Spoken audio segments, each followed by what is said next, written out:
Hello students, let us discuss silicon controlled rectifier, which is commonly called SCR.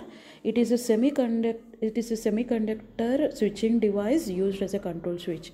It is made up of silicon semiconducting material. It is used as an AC to DC conversion, which is a rectifier. Since we can control how much amount of the signal is converted into AC into DC, hence the name silicon controlled semiconductor. Why we go for a silicon over a germanium material is the leakage current of silicon is less than the germanium material. That's why we'll go for silicon material. Since the material used is silicon and the voltage, how much a voltage it can be rectified is controlled, that's why it is called silicon controlled rectifier. Now let us see the construction of SCR, a silicon controlled rectifier. If you see here, you have 4 layers, a p-type material, N and a P and N. The terminal towards a p-type is called anode, and the terminal towards the n-type is cathode, and here the terminal towards the p-type is gate. Here it is like two diodes PNs are connected back to back, or two transistors connected back to back like this. PNP, emitter, base and collector, a transistor, and NPN, and emitter, base and collector.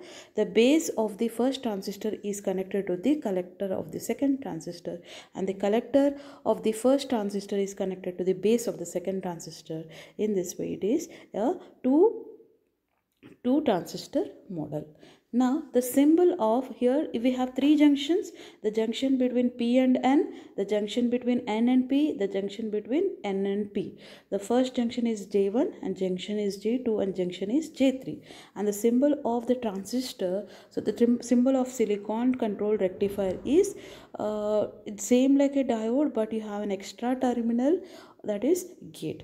For a silicon controlled rectifier or SCR to conduct, junction J1, J2, J3 should be in forward bias, then only the SCR will conduct. This is the basic condition for an SCR to conduct. Now let us see the working in 3 modes, that is forward blocking mode, forward conduction mode and reverse blocking mode. In forward blocking mode, P and N, here between P and N there will be a positive voltage connected. If you see junction J1, P is connected to positive and here N is connected. Therefore, P is more positive than N. Therefore, it is forward bias. Junction J1 is forward bias, and also junction N is connected to negative terminal. Therefore, junction J3 is also forward biased. If you observe at junction J2, N is connected to positive. N is connected to positive and P is connected to negative. Therefore, junction J2 is reverse bias. If you observe here, junction J1 and J3 are forward bias. Junction J2 is a reverse bias. Here, gate is not connected. Here, gate is no gate is connected here. Junction J2 is reverse bias, which does not satisfy this condition. J1, J2, J3 should be forward biased in order to SCR to conduct. Therefore, hence, the SCR will not conduct as we keep on increasing the forward voltage. There will be a small current across due to the leakage current, due to the minority charge carriers. There will be a small current across the SCR. Yeah, this is the small current.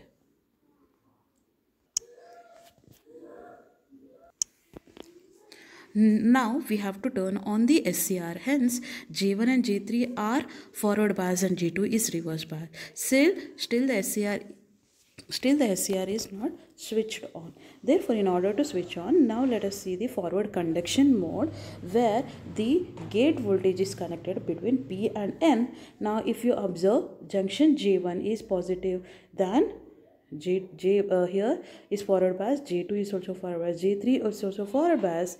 Therefore, here and also the forward voltage, in order to trigger the SCR, if we keep on increasing FV, we can find the voltage breakover. That voltage is called voltage breakover. This is the voltage at which SCR starts conducting. Therefore, suddenly the voltage across the SCR will reduce and and SCR will start conducting and there will be an increase in the current. This state is called on state.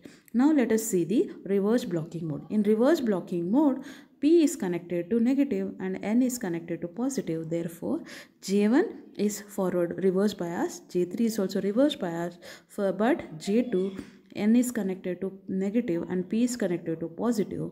Therefore, J2 is forward bias. Therefore, here this does not satisfy this condition where J1, J2, J3 has to be forward biased. Therefore, here the diode will, as we keep on increasing the reverse voltage, there will be a leakage current flowing here. At the breakdown, the current suddenly increases.